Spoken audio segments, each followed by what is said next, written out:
দেখেন ভাজার পরে কি সুন্দর দেখাচ্ছে, এই যে কি সুন্দর ক্রিস্পি হয়েছে। এই যে হ্যালো এভরিওয়ান, সবাইকে শুভ সকাল। আজকে খুব সকালে ঘুম থেকে উঠেছি, 7:30টার সময় উঠেছি, এখন বাজে 8:30টার মতো।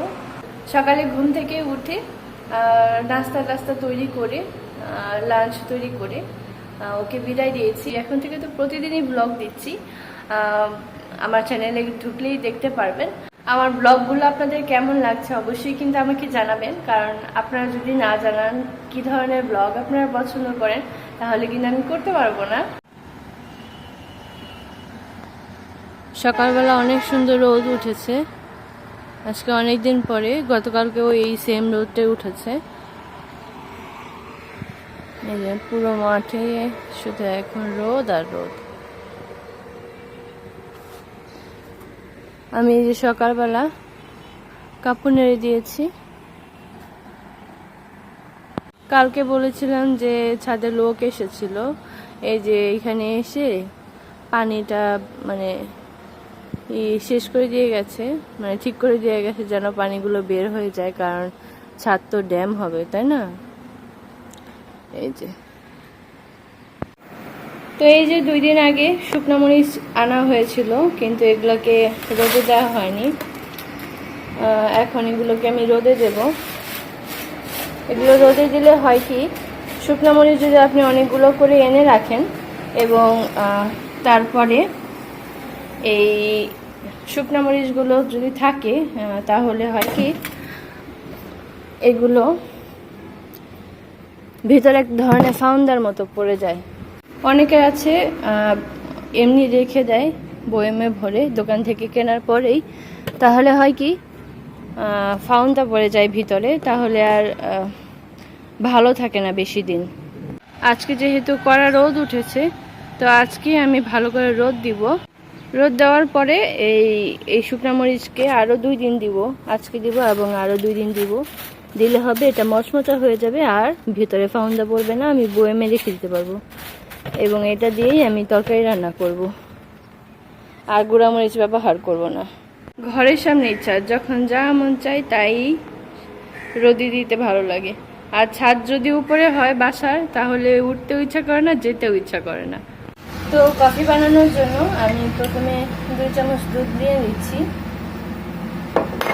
আর এখানে আমি দিব 1 চামচের মতো, 1 চামচ আর একটু দিব কফি। আর এখানে লাল চিনি, এটা দিব 2 চামচ।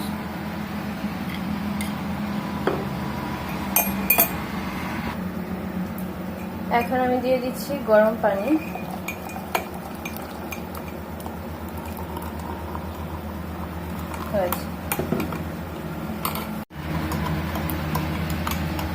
আমার কফি কিন্তু রেডি।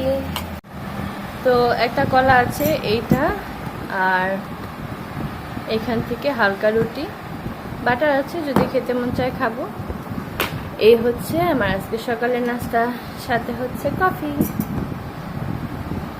সন্ধ্যা হয়ে গেছে, এখন আমি একটু ফ্রেঞ্চ ফ্রাই বানাবো।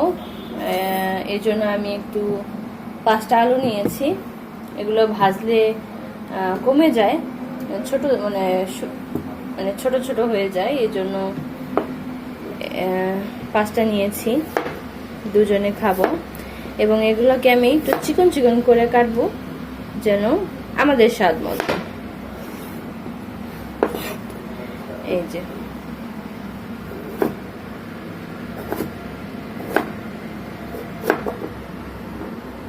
আমি এগুলোকে এই যে আমার সাইজ মতো করে আমি কাটলাম।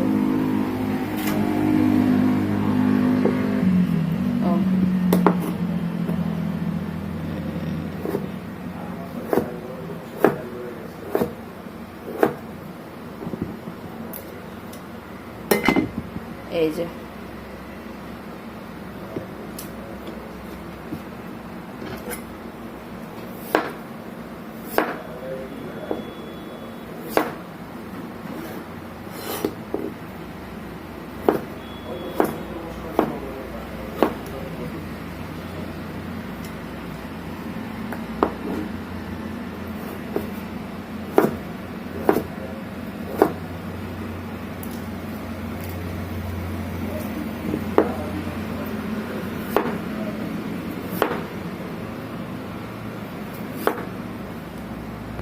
আমি এগুলোকে কেটে ধুয়ে নিয়েছি। এই যে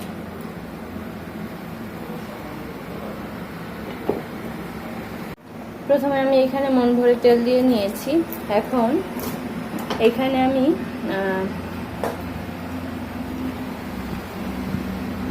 আলুর মধ্যে লবণ আর গুঁড়ামরিচ দিয়ে আমি একটু মেখেছি, আর কিছু দিইনি। এরপরে দিব আমি, প্রথমে একটা দিয়ে দেখি হয়েছে কিনা, তারপরে আরও দিব না, আরেকটু পরে দিতে হবে আলুগুলো। আলুটা ভাজা হয়ে গেছে, দেখেন উপরে উঠে গেছে। এই জন্য আমি কোনো ভাগে ভাগে দিব না, এই সবগুলো আলু আমি একসাথে দিয়ে দিব।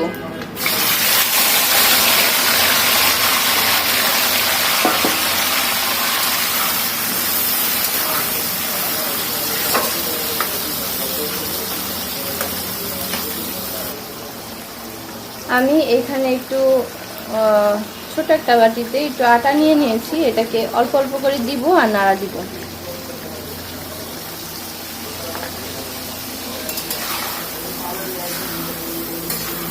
এটা হচ্ছে ভাই আমার ভাজার স্টাইল, কেউ আর ভাববেন না প্রফেশনাল কিছু।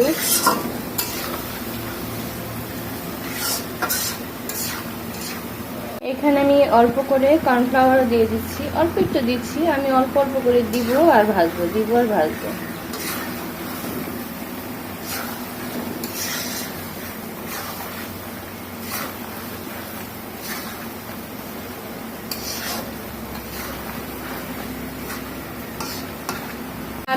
আমার এই আলু ভাজা হয়ে গেছে।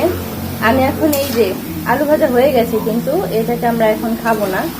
এটাকে আমি উঠিয়ে 1 মিনিটের জন্য রেখে দিব, এরপর আমি আবার দিব। এটা কিন্তু আমার মশলাটা হয়ে গেছে, কিন্তু এটা নামানোর পরে নরম হয়ে যাবে। তাই আমি এখন একবার তুলে তারপরে দ্বিতীয়বার আবার ভাজবো।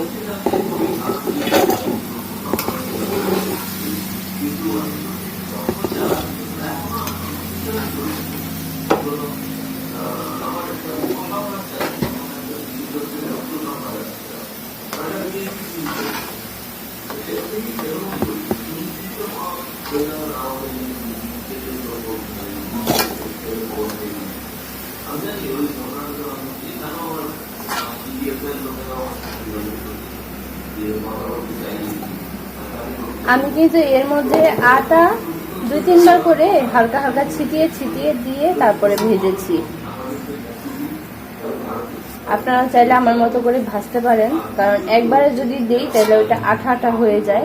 আঠা আঠা হলে ওইটা বারবার পড়ে যায়। এই যে আমি চুলা বন্ধ করে দিয়েছি, এখন এটা এইভাবেই থাকবে। বন্ধ করে দিয়েছি, এটাকে আমি দ্বিতীয়বার আবার ভাজবো, কিন্তু এখন না, 2 মিনিট পরে আবার ভাজবো। এখন আমি এই আলুগুলোকে আবার দিয়ে দিচ্ছি, কারণ এগুলো আবার নরম হয়ে গেছে। দ্বিতীয়বার ভাজলে হয় কি, এটা সুন্দর মশমশা থাকে।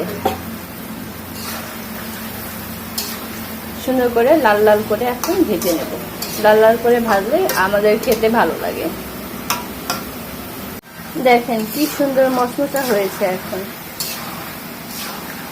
শব্দ হয়তো পাওয়া যাচ্ছে। এটা কিন্তু দ্বিতীয়বার ভাজতে হবে, না হলে এত সুন্দর মশমশা হবে না।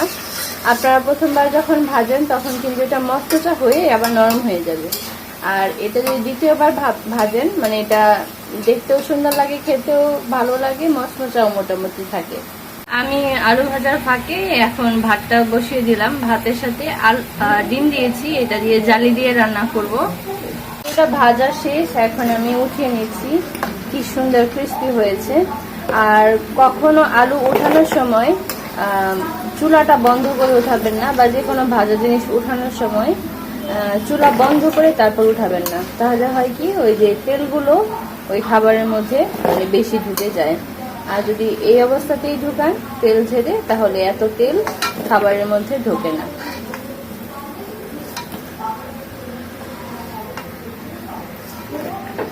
দেখেন ভাজার পরে কি সুন্দর দেখাচ্ছে। এই যে কি সুন্দর ক্রিস্পি হয়েছে।